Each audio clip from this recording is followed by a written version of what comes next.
যাদের low back pain আছে তাদের ক্ষেত্রে এই সেতুবন্ধন আসন ভীষণ উপকারী। যাদের হাঁচির সমস্যা তাদের ক্ষেত্রেও ভীষণ উপকারী। যাদের মহিলাদের বিশেষ করে পিরিয়ডের যে সমস্যা এবং যাদের লেট পিরিয়ড হচ্ছে তাদের ক্ষেত্রেও এই সেতুবন্ধন আসনটা খুব উপকারী। আপনারা যদি এটা প্রতিদিন প্র্যাকটিস করেন তাহলে এই লেট পিরিয়ডের সমস্যা থেকে মুক্তি পেতে পারেন।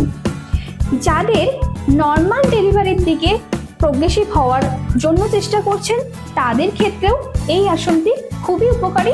কিন্তু প্রেগনেন্সি, বিফোর প্রেগনেন্সি, যাদের ইউরিন লিকেজ হয় তাদের ক্ষেত্রেও এই আসনটি খুবই গুরুত্বপূর্ণ এবং এই আসনটি প্রতিদিন যদি আপনারা প্র্যাকটিস করেন 2 সেট করে তাহলে দেখবেন এই ইউরিন লিকেজ, অর্থাৎ আমরা যখন হাঁচি এবং কাশি করি তখন সেই সময়টাতে দেখবেন অনেকের কি হয়, ইউরিন লিকেজ হয়। সেই সমস্যা থেকে মুক্তি পেতে অবশ্যই আপনারা সেতুবন্ধন আসন করলে এই সমস্যা থেকে মুক্তি পেতে পারেন। চলুন দেখে নিই আজকের আসন। প্রথমে আমরা ফ্ল্যাট হয়ে শুয়ে নেব, এরপর ধীরে ধীরে আমরা পা দুটোকে শরীরের কাছে নিয়ে আসব। এরপর আস্তে আস্তে পা দুটোকে আমরা ধরার চেষ্টা করব।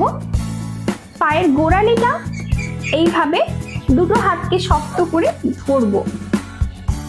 এরপর আস্তে আস্তে কোমরটাকে তোলার চেষ্টা করব এবং যতটা পর্যন্ত আপনাদের কোমর যাবে আপনারা ততটাই তুলবেন ধীরে ধীরে।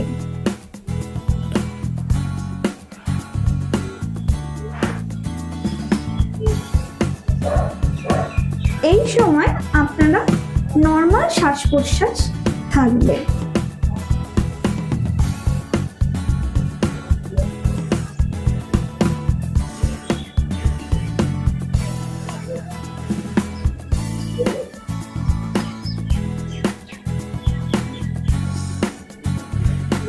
এইভাবে আপনারা 2 সেট করতে পারেন।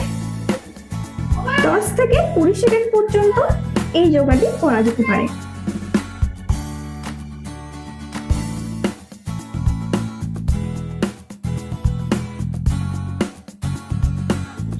এইভাবে আস্তে আস্তে আমরা ধীরে ধীরে কোমরটাকে নিচে নামিয়ে দেবো মাটির সাথে।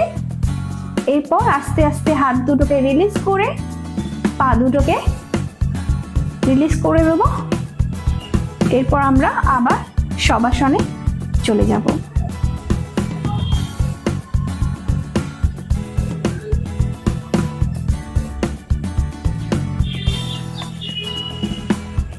তাহলে আজ এই অবধি। পরবর্তী ভিডিও নিয়ে আবার অন্যান্য যোগা নিয়ে আমরা ফিরে আসছি। ততক্ষণে আপনারা চ্যানেলটিকে সাবস্ক্রাইব করুন এবং লাইক দিয়ে সঙ্গে থাকুন নিত্য নতুন আরো অন্যরকম যোগা পেতে।